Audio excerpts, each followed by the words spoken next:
Hello everyone, this is Monster Review Girl, and welcome to my fan-made showcase. Before we get started, I've finally figured out a consistent upload schedule. Mondays will be lore videos, Wednesday will be official profiles of monsters designed by Kenku Cross, and Fridays will be fan-made monster profiles. For updates about the channel and any delays, please check out the thread I've made in the Monster Girl Encyclopedia wiki, a link for which will be in the description. Now, on to the show! The wiki user, the Reptile King, just wrapped up a popularity poll for their fan-made monsters who dwell in a land called the Reptile Kingdom. Links to the user's page and the monsters will be in the description. Today we're going to be going over the monsters from 10th place to 1st place with an honorable mention. Let's start with number 10. Coming in at 10th place is the Were-Crocodile, a reptile-type monster who is a member of the crocodilian family made for this specific monster. Living in the lakes, swamps, rivers, and shorelines of the reptile kingdom, eating anything near the water that's meat-based. They tend to be rather lazy and irritable, but also patient in a manner similar to their real-world counterpart. With their husbands and children, both theirs by blood and any they find, they are very affectionate and protective. A large and imposing woman with armored scales, webbed claws, and a powerful tail, these women are fearsome to behold. Despite their similar appearance, they are not at all related to the lizard man monster. They have little interest in being warriors, only putting in the bare minimum into physical activity like hunting.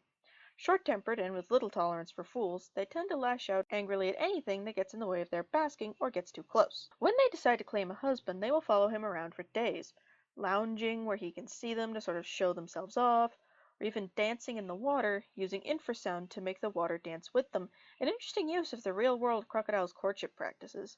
Once a husband has been found, they are very affectionate. The few times a were-crocodile will actually work hard is when she's doing something her husband's asked her to do. Like the real-life crocodile, the were-crocodile has very strong maternal instinct. Once her eggs have been laid, she will refuse to leave them, chasing off anything that comes too close, save for her husband. They won't even eat or drink unless it's carried to them. This protective nature extends after their children are born, sometimes even applying to other people's children. Even the sound of a distressed child is enough to send them into a frenzy. I haven't mentioned everything, but go check out the profile if you're interested. They go really in-depth with this one. Coming in at number 9 is the dragon subspecies called a Valk, based off the Monster Hunter franchise's monster Valstrax, one of Gen Ultimate's flagship monsters. She's a reptile-type monster from the dragon family, typically dwelling at high altitudes. The highest peaks are her home currently, but due to her power, she could in theory settle anywhere in the reptile kingdom. She is carnivorous, preferring prey that can be snatched up and carried off. Retaining the dragon family's pride, Valk is also a bit reclusive and curious. Despite a klutzy streak, she's very protective and brave when it comes to others, performing great acts of heroism when necessary. A mysterious dragon that dwells on the highest peaks, Valk is the fastest flyer in the entire reptile kingdom, if not the entire world. Called the Sky Comet Dragon, or the Red Comet, she is rarely seen on the ground, which makes sense due to the fact that she's an elder dragon. I mean, if she lingers too long in one place, the entire ecosystem is altered by her mere presence. When she does stop long enough to be seen up close, she is striking. Reflective silvery scales cover large amounts of her body, with blade-like spines extending from her tail and claws like a predatory bird. She has a lithe, athletic build, but her most distinctive feature are her wings. Unlike the traditional webbed dragon wings, she has 3 large digits extending from the wing joint. Facing forward from the main joint and backwards from the tip of each digit are large bladed projections serving to make the wing incredibly aerodynamic, as well as a powerful claw-like weapon. In order to fly, however, since the wings don't catch the air like normal dragon wings, each digit is a vent that can expel enormous amounts of energy, very quickly propelling the Valk at rocket-like speeds. That's right, folks. We have a rocket-powered elder dragon. Despite their shy nature, they are incredibly curious. They often find themselves drawn to airships or larger members of the dragon family. However, they can't slow down very well, often causing devastating collisions by accident. Due to this, sometimes foreigners will come in and try to fight them, viewing them as causing these accidents on purpose. That is a mistake, as they are devastating in battle. From the wing blades to being able to generate and manipulate an element called Dragon's Blight, an element which strips magical and elemental weapons of their power, they are not something to take on lightly. Despite this great power, they are more fragile than other members of the dragon species, relying heavily on an aura of Dragon's Blight and their insane speed to stop a fight before it even begins. This frailty does not stop their heroics, however. They view it as their duty to protect those trapped on the ground that can't defend themselves, often performing death-defying attacks to defend the weak and defenseless. So profound is this reputation that their primal form, or the outline of their wings, a silver six-pointed star with red coming from each tip, is used as a symbol of great valor throughout the kingdom. When a man takes their fancy, generally a wanderer, sailor, caravaneer, or even a member of an airship crew, she'll swoop down and snatch him up. Then she takes him back to his lair and woos him there in the traditional dragon fashion. She'll then start traveling with him, becoming rather sedentary by comparison to her old lifestyle unless her flying speed is needed. She will practically explode with joy if her husband asks to ride on her primal form's back. Overall, a fantastic adaptation with interesting added lore. I love their symbol of valor, since in the actual game, Valstrax is a ballsy creature that will fling itself at you in an attack that looks more like a comet than an actual creature. Coming in at 8th place is a dynamic tag team, the ones who started it all. That's right, we're looking at monster hunters Rathalos and Rathian. Rathalos and Rathian are reptile members of the dragon family, a wyvern subspecies that lives nearly anywhere in the reptile kingdom save for cold regions. Preferring to hunt large game, the girls are devoted, affectionate, loving, and loyal. Rathalos is aggressive, bold, and tomboyish, while Rathian is calm, warm, and gentle. Now, these monsters are based off of two members of a sexually dimorphic species, where Rathalos are the males and Rathian are the females. It seems that when they were imported over, Rathalos became a girl. This world's Rathians have green scales with small patches of needle-like quills on the tail tips especially. They tend to be very soft and cuddly, with a voluptuous build and athletic legs.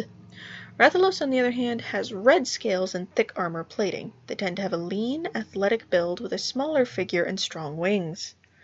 Rathians tend to be homebodies in contrast to their counterparts' tomboyish, aggressive nature. These two are interesting in that not only do they desire a husband, they desire each other. A Rathalos will always seek out a Rathian to love, and vice versa. Rathalos, just like in-game, are fearsome warriors. Aerial combat is their forte, performing feats of acrobatics and launching powerful fire attacks left, right, and center when threatened. They also have venomous claws for that extra little, yeah, you're in for a bad time. Rathians are just as capable fighters as their Rathalos counterparts, but prefer to fight from the ground. They have powerful fire attacks and venom just like their counterparts, but their venom comes from their tail quills. A Rathian will perform incredible acrobatic flips, striking their opponents with their quills. These flips are often supplemented by their wings. Apart, they are both forces to be reckoned with, but together, they are nigh unstoppable. Flawless teamwork and a combination of elements can lead to a Rathalos-Rathian duel with somebody else, leading into a bloodbath, metaphorically speaking. Now, they do still yearn for a husband as monsters, despite also having each other. The Rathalos is generally the one who goes out searching for a husband, instinctively knowing what their Rathian partner prefers. To test him, she will attack him and try to best him in battle. If she succeeds, she then drags him back for her partner to inspect. However, should he be able to repel her, she will return with her partner, their flawless teamwork soon bringing him down. If he does not meet their standards, they deposit him at some other monster's doorstep. Should he meet their criteria, they will be loyal, loving, and affectionate wives, working together to bring him as much happiness as they can. As a result, the Wrath pair are viewed as a symbol for love and loyalty. Some areas color wedding dresses the same color as Rathian scales, and many knights use Rathalos' primal form in their coat of arms to symbolize ferocious loyalty to their lords. I personally love how he's worked their personalities into the kingdom's culture, and how Rathalos and Rathian's lesbian relationship isn't there strictly for fetish material. They love each other deeply and profoundly, and in a way that makes sense. The Rathian's green being used for wedding dresses, and Rathalos' primal shape on a coat of arms as a symbol for loyalty is a really sweet touch. Now we're going to be leaving Monster Hunter behind for a little bit to look at some other horizons. At number 7 is the Fukang Long, a reptile-type monster who is a member of the dragon family. She lives in caves, volcanoes, underground, sacred sites, and seismically active regions in the reptile kingdom, but they have been documented in the Mist Continent and Zipangu. They are omnivores unlike the other monsters we've covered so far, but do prefer wild animals and the omnipresent spirit energy. They are proud, diligent, and strong-willed, but they can also come off as cold and apathetic. They are warm and devoted with their husbands, however, like literally every other monster. Fearsome dragons of the underworld, these girls are close relatives to the Ryus of Zipangu. However, they are far more physically powerful. They tend to be red, orange, scorched black, or ashen gray, or some patterned mix of those few. Their primal shapes, which they, like every other member of the dragon family, can take at will, are normally used to frighten humans away from places they should not be. It's their duty to direct the ebb and flow of molten magma to and from various places, often pushing and pulling pressure so it causes eruptions in desirable places. This is actually an effort performed by the entire species, collectively directing and shaping seismic activity to benefit all life. This big picture outlook causes them to appear cruel and apathetic, but this is more them seeing what needs to be done from a wider point of view than most monsters and humans can comprehend. They often choose to guard great treasures, magical artifacts, and sacred or cursed locations. These are things that are generally done for them because nobody else can be trusted with this role. Like all dragons save a few, they are proud. While they don't expect gratitude or even being liked, they hate disrespect. Often those who live around their lairs make regular tributes of food, finery, and riches, sometimes even having laws about blocking the view from the volcano dragon's lair. In battle, wait, why are you fighting something that can manipulate molten magma, you madman? You're going to get wrecked. They are far more aggressive than their Ryu cousins and able to back that aggression up. Pride, their living arrangements, and their dutiful nature tend to give these girls an unapproachable air. Often the only company they end up having are the other monsters who live in and around volcanoes, which aren't that many in the first place. When they yearn for a husband, they combine their scrying magic with monster allies to find a worthy man near their lair. If one is found, he is spirited back to her palace in the volcano's heart. From there, he is wooed in the traditional dragon fashion. When they are married, they show their husband a gentle, more devoted side akin to their Ryu cousins. She demands the same respect shown her be shown to her husband. Over time, the husband begins to share their wife's abilities, becoming comfortable in the heat and being able to swim in lava. As their love grows, so does the strength of the abilities he gains, eventually being able to manipulate the elements of the volcano just like his wife. An adaptation of Chinese myth, this is certainly an interesting monster. The fact that they have this sort of like massive overarching duty really sort of just like, okay, you are cool and you have a purpose beyond just being there. Neat. Coming in at number 6 is the Holsta Lamia. That was fun to pronounce. A fusion of two very different monsters. Reptile-type monsters who are members of the Lamia family. These girls live in grasslands, forests, and in and around towns and farms. These meek, gentle, and cowardly girls are endemic to the reptile kingdom, found only there. A subspecies of Lamia, known for their distinctive red and black markings on their bodies, the human portion of their body is soft and cuddly, with a large bosom like their spiritual cousins the Holstors. Also like their spiritual cousins, they can produce milk regardless of childbearing status. This milk is full of nutrients and boosts the stamina of those who consume it. These girls often live in towns or farms where their milk can be gathered and sold. However, they can also be found in the wild under the guardianship of other monsters. They're gentle and timid, preferring to hide instead of fighting. They are horrendous hunters and fighters, only able to bring down prey that can't fight back or run away, sometimes not even able to do that if they think it's cute. They're not the sharpest creatures, bless them. Not that they're dumb, they just prefer not to do much deep thinking. As a result, they tend to be found in the care of others. Unlike most monsters, they are afraid of strangers, often poorly hiding from men they don't know well. Should the man be kind to them, she will start following him around like a lost puppy. When the man inevitably takes her in, she becomes his devoted cuddlebug. When frightened, which is a lot, they flee to their husbands, hiding in his chest. Unlike their Holstar counterpart, they show no strong reaction to red. However, they do react in a similar manner when cold. An interesting take on an old wives' tale about the milk snake animal, these girls certainly add variety to the Lamia family. Their docile nature and basic phobia of everyone and everything that's unfamiliar and strange is a breath of fresh air from their very aggressive and confident cousins. Now we return to the world of Monster Hunter for the halfway point. Thundering in at 5th place is a member of the Fated Four, the Glavenus. A reptile-type member of the Tyranno family, a family the Reptile King made himself, these girls are endemic to the reptile kingdom, living in forests, volcanoes, plains, and deserts. They prefer to eat large prey animals, but can sometimes be witnessed eating stone and ore.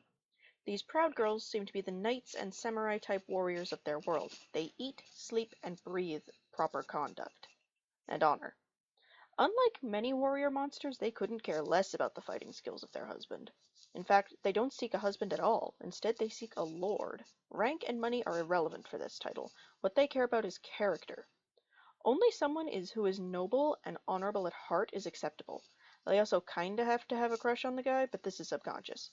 After persuading the guy to take her on as a bodyguard, largely by following him around and beating the snot out of anything that tries to hurt him, she is devoted to protecting and serving him in every way she can. She will develop and suppress feelings of love for him until either he approaches her or she snaps. Once she has her lord as a husband, she is every ounce the dutiful bodyguard and wife. Her tail blade is her pride, sharpening and polishing it every chance she gets. A quick way to get a Glavenus's attention is to offer to help her out with that. This is much like her inspiration, a monster that will sharpen its tail blade by running it through its teeth at every available opportunity, sometimes heating it up to the point where it bursts into flames. I really like this incarnation of Glavenus since she's such a deviation from the warrior monster beating them up equals snoo snoo style. She doesn't want to fight her prospective husband, but instead protect him, and that's pretty cool. We're going to take a quick intermission here. Part 2 will be uploaded shortly with a link to Part 1 in the description. Enjoy intermission, everyone! This is the Monster Review Girl signing off.